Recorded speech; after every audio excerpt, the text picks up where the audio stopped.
Muito bem, pessoal. Eu vou agora executar uma série do exercício pula e frente.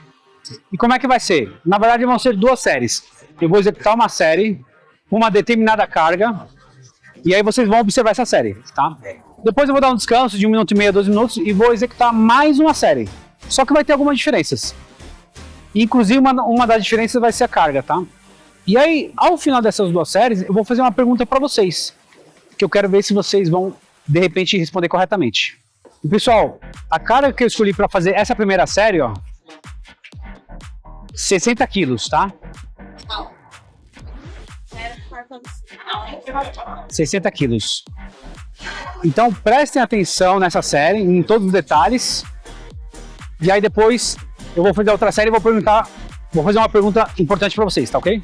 Então, vamos lá.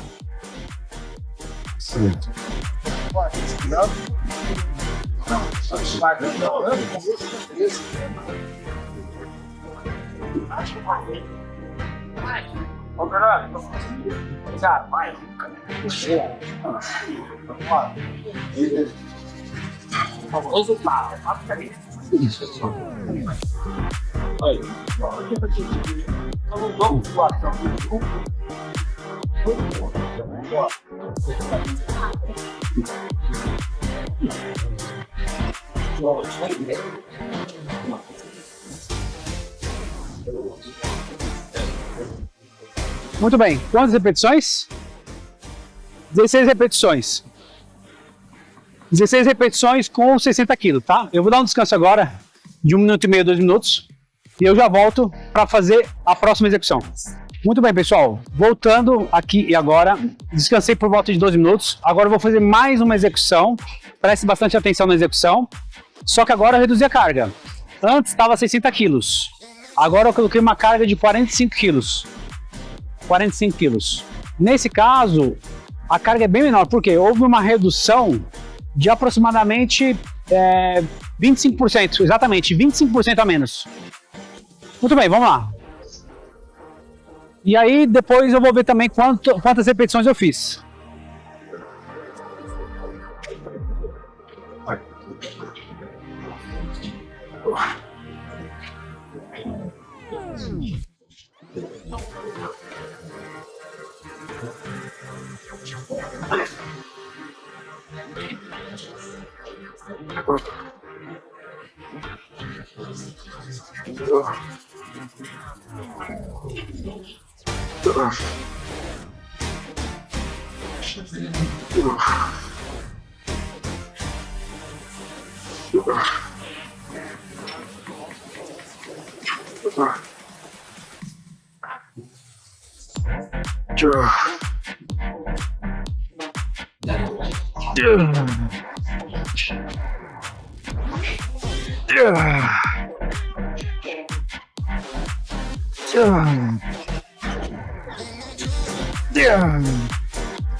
Dezoito repetições, 45 quilos. Só que tem um detalhe. Eu fiz mais ou menos, acredito eu, com umas 12 repetições. Aí teve algumas que eu usei a técnica do roubo. Acredito que mais umas 2, 3 repetições. E aí teve mais umas 4 que foi repetição parcial. Então, na verdade, eu fiz aqui 10 a no máximo 12 repetições completas. Com a técnica perfeita, sem roubo. Aí depois eu fiz mais essas, acredito que mais umas 6, né? 6 ou 8 com técnica de roubo e repetições parciais. Agora eu vou dar um descansinho só de 1 minutinho, só para recuperar um pouco mais de fôlego. E aí depois eu vou fazer uma pergunta para vocês e eu quero ver se vocês vão conseguir responder corretamente. Enquanto isso, já vão pensando aí e fazendo as comparações entre as duas execuções. Muito bem, então vamos à pergunta. Com qual das duas execuções eu vou ter melhores resultados de hipertrofia muscular? Se você respondeu ou pensou que com a primeira execução eu vou ter melhores resultados, está errado. Com a segunda execução, ou seja, com essa última, eu vou ter muito melhores resultados de hipertrofia. Mesmo essa segunda série ter sido com uma carga de 25% a menos E mesmo essa série tem sido com menos repetições, né? Repetições completas, porque repetições completas foi mais ou menos umas 10 a 12 no máximo. Contando com o roubo as parciais, aí sim, deu na faixa de 18. E eu já vou explicar para vocês por que com essa segunda execução eu vou ter muito melhores resultados de hipertrofia. Mas antes, deixa eu me apresentar. Eu sou Dom Torres, especialista em hipertrofia, biomecânica e cinesiologia, e ajudo as pessoas há mais de 25 anos a conquistarem seus objetivos de forma eficaz. E seja bem-vindo ao canal Dan Champions.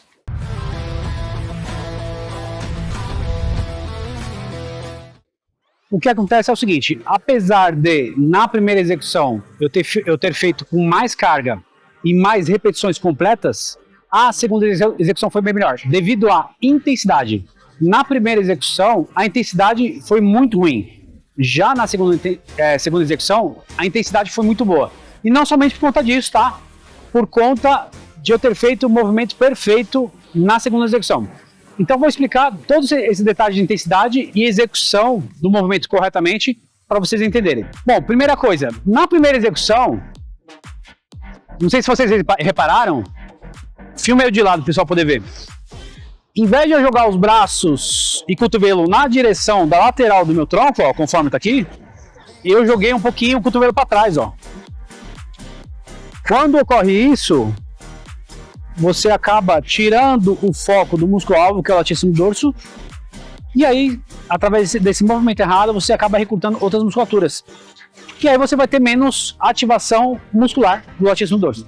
Outra coisa, com relação à execução, só que aí está mais ligado a técnicas avançadas com relação à execução perfeita do exercício. O que seria isso? Na primeira execução, eu apenas puxei a barra, né? Puxei a barra. Sendo que o ideal é eu primeiro fazer a depressão da escápula e depois movimentar o meu braço. Primeiro depressão da escápula, depois movimentar o meu braço. Já na segunda execução, eu fiz isso de forma perfeita. E uma outra coisa é, sempre quando a gente vai fazer qualquer exercício de dorsal, nós temos que pensar em empurrar o braço para baixo, não pensar em apenas puxar a barra. Pois quando a gente apenas puxa a barra, a gente ativa muito antebraço e bíceps. A gente acaba focando muito na mão. E desse modo não. Na segunda execução, eu não foquei nas minhas mãos, nem no meu antebraço, nem no meu bíceps. É igual se tivesse alguma coisa embaixo do meu braço que eu quisesse e precisasse empurrar para baixo. Isso faz toda a diferença. Eu já fiz vídeo falando sobre essas duas técnicas, tá? Depressão do ombro e depois empurrar com o braço para baixo. Muito bem. Agora eu vou falar os detalhes com relação à intensidade. Então, ó, não sei se vocês repararam, a cadência do movimento, ou seja, a velocidade, foi muito rápida. Eu fiz em menos de um segundo para descer e mais ou menos um segundo para subir. Ficou assim, ó. E a intensidade adequada é pelo menos 1 segundo na fase concêntrica e 2 segundos na fase excêntrica. E nas primeiras repetições, até a metade, pelo que eu me lembro, eu fiz na média de 3 segundos a excêntrica. Então foi com uma cadência excepcional. Na primeira execução, a amplitude foi bem ruim. Por quê?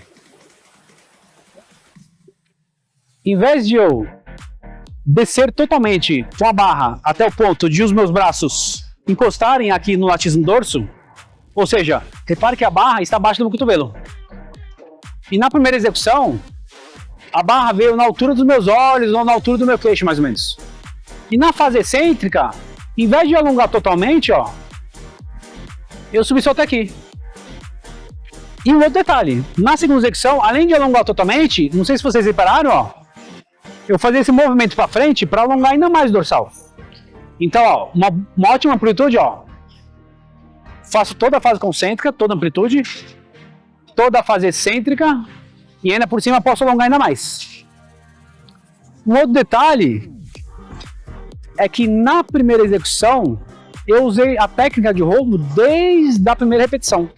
Ou seja, o ideal, o correto se você usar qualquer técnica de roubo, no caso dessa que eu apresentei para vocês, é vocês utilizarem só quando vocês chegarem próximo da falha ou após a falha. Então, desde o começo eu estava fazendo isso aqui, ó, com o tronco, ó, movimentando para frente e para trás. Sendo que na segunda execução, eu estava fazendo perfeito. Quando eu cheguei na falha, aí sim. Aí eu comecei a usar a técnica de roubo. E aí fiz mais algumas repetições. E a outra coisa é que, na primeira execução, eu não usei a técnica de repetições parciais. Ou seja, depois que eu falho, eu ainda faço mais algumas repetições com menos amplitude. Cada vez menos amplitude, até chegar uma hora que a amplitude vai ficar muito baixa, aí eu encerro. Então, na primeira execução, eu não usei isso.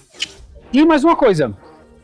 Na primeira execução, eu não fui até a falha. Apesar de eu ter roubado pra caramba, ter feito um movimento com os cotovelos indo para trás, etc., cadência muito rápida, eu não fui até a falha. Daria para fazer, de repente, mais umas 2 ou 3 repetições.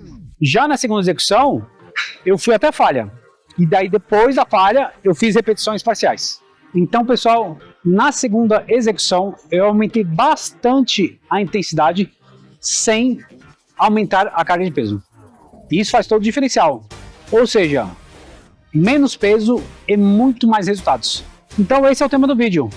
Como você consegue ter muito mais resultados sem necessariamente fazer com uma carga de peso muito elevada. Mas lógico, tem um detalhe. A carga de peso é extremamente importante, desde que você primeiro ajuste todas as variáveis. Amplitude de movimento, a cadência correta, não usar a técnica de roubo já no começo do exercício, fazer repetições parciais após a falha, fazer o movimento correto, enfim, todas as variáveis de intensidade e também de execução que eu mostrei para vocês. Depois que tudo isso estiver ajustado, aí sim, você começou a fazer mais repetições do que deveria, vamos supor, você programou para fazer 10 repetições, você fez tudo perfeito e começou a sair 12 repetições, 13, aí sim, nesse caso, você vai aumentar a carga de peso. Mas não o inverso, aumentar a carga de peso, fazer errado o movimento, intensidade não adequada, cadência, e aí não resolve. Então você tem que primeiro ajustar essas variáveis. Ou seja, a carga de peso é a última variável que você vai ajustar no seu treino. Primeiro, ajuste todas as demais para você ter cada vez mais resultados de hipertrofia e também ganho de força. Muito bem, eu já vou passar para vocês a dica Dan, aquela dica sensacional que vocês não vão encontrar em lugar nenhum. Mas antes, deixa eu perguntar. Você deseja ter um máximo de hipertrofia e alta performance? Então este é o canal mais indicado para você. Então aproveite a oportunidade, se inscreva agora no canal para você ter acesso a vídeos como este, que possam te levar a obter os melhores resultados de hipertrofia, alta performance e com isso você conquistar o tão sonhado shape que desejaria. Muito bem, vamos lá. Dica do Dan. A dica do Dan, agora eu vou falar com relação à conexão neuromuscular.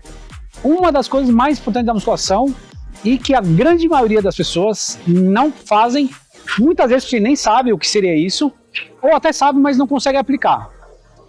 Então o que seria a conexão neuromuscular?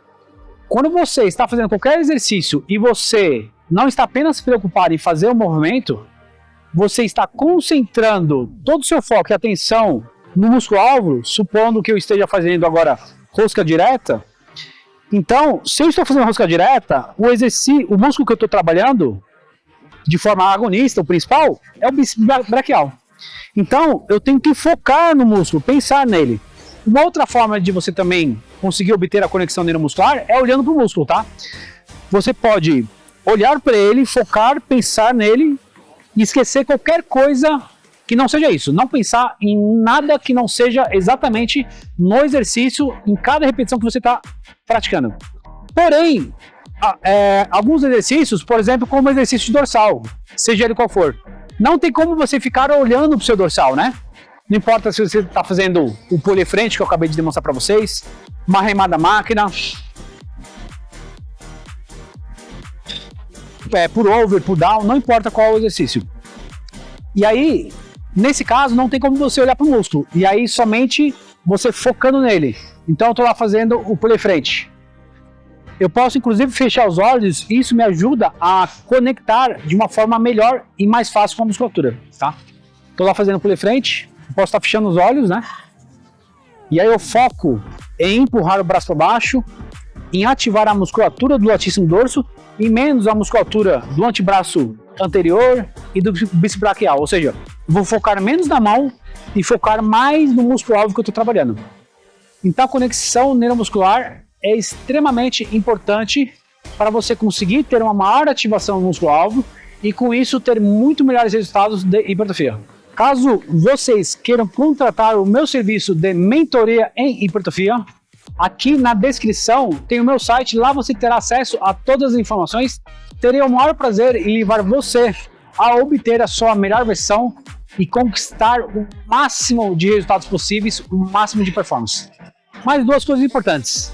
Se inscreva no canal, se você gostou desse vídeo, deixe o seu like e também ative o sininho para você ficar sempre por dentro das novidades que eu preparo para você com muito amor, carinho e dedicação. E a última coisa é a seguinte, eu estava falando nesse vídeo muito sobre intensidade, né, sobre as variáveis, e eu fiz um vídeo sensacional, que é um vídeo que fala sobre as variáveis de treinamento, também conhecida como carga de trabalho ou carga de treinamento. E a intensidade é uma dessas variáveis. Também temos o volume, a frequência e a densidade, ou seja, 4 variáveis. Então é muito importante você conhecer sobre cada uma delas para você aplicar no seu treino, tá? Então clica nesse vídeo aqui, ó, que fala tudo sobre as variáveis de treinamento. Muito bem, então já sabem, né? Vamos que vamos para cima?